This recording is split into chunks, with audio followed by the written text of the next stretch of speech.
નમસ્કાર, હું કાનન માંકડ. મિત્રો, આજે છે મિત્રતાનો દિવસ. અહીં કોઈ ફેસબુક, ઇન્સ્ટાગ્રામના નંબર ઓફ ફ્રેન્ડ્સની વાત નહીં, પરંતુ સાચા મિત્રની વાત કરીએ તો શું આપણો કોઈ એવો સાચો મિત્ર છે જે આપણા જન્મથી મૃત્યુ સુધી આપણી સાથે છે, દરેક સુખ દુઃખમાં સાથે છે? તો જે છે, હા, આપણું શરીર. આપણું શરીર છે જે હર હંમેશ આપણી સાથે હોય છે. અને આપણે સામાન્ય રીતે મિત્ર માટે શું કરીએ છીએ કે જે મિત્રને ગમે તેવું આપીએ છીએ, એને ન ગમતું નથી કરતા, સારું વર્તન કરીએ છીએ, સારું આપીએ છીએ, બસ. તો આજે આપણે આ શુભ દિવસે એવું આપણા શરીરને પ્રોમિસ આપીએ કે આપણે ન ગમતું નહીં કરીએ. હવે સામાન્ય રીતે આપણને ખાટો ખોરાક છે, તીખો તળેલો ખોરાક નથી માફક આવતો, તો આજથી જ આપણે બંધ કરીએ કે આપણને જેને ભાવે છે, જેને ફાવે છે એ જ આપીએ. પેકેટ ફૂડ છે, આપણને સદતા નથી, સારું નથી, તો આપણે નહીં આપીએ. જે મિત્ર આપણી કાયમ સાથે રહેવાનું છે એને જ આપણે ખરાબ ખરાબ વસ્તુ આપીએ છીએ, ખરાબ વર્તન કરીએ છીએ. જેવી રીતે આપણે આપણા મિત્રો માટે સમય ફાળવીએ છીએ, તેવી જ રીતે થોડો સમય છે આપણા શરીર માટે આપણે આપવો જોઈએ. 15 થી 20 મિનિટ છે શારીરિક વ્યાયામ કરવા જોઈએ. 10-15 મિનિટ છે માનસિક શાંતિ આપે એવા પ્રાણાયામ કરવું જોઈએ, ધ્યાન કરવું જોઈએ, આપણી સાથે વાતો કરવી જોઈએ. કારણ કે આપણે એટલા બધા આપણી લાઈફમાં બિઝી થઈ ગયા છીએ કે આપણા શરીર માટે આપણને ટાઈમ નથી. અને હેલ્થ, વેલ્થ અને હેપીનેસ, જ્યારે 3 વસ્તુ સાથે બોલાય છે ત્યારે પહેલું આવે છે હેલ્થ.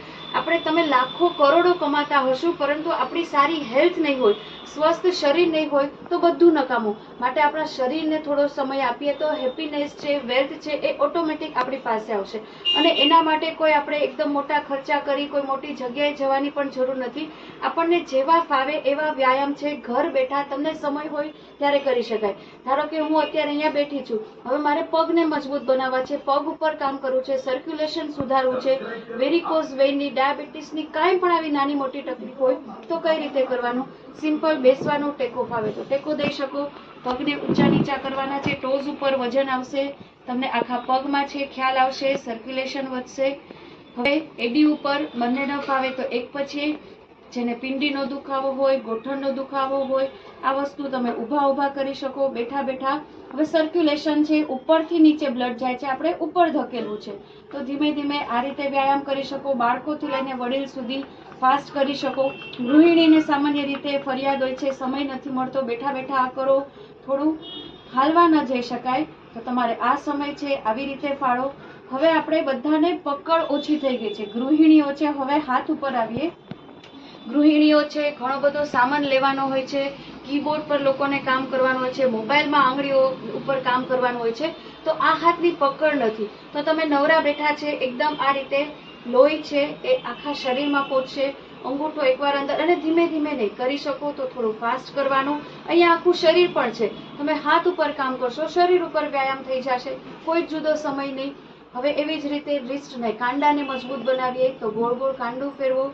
હવે તમારે વજન ઉપડાતું નથી તો ધીરે ધીરે આ વ્યાયામ કરવાના.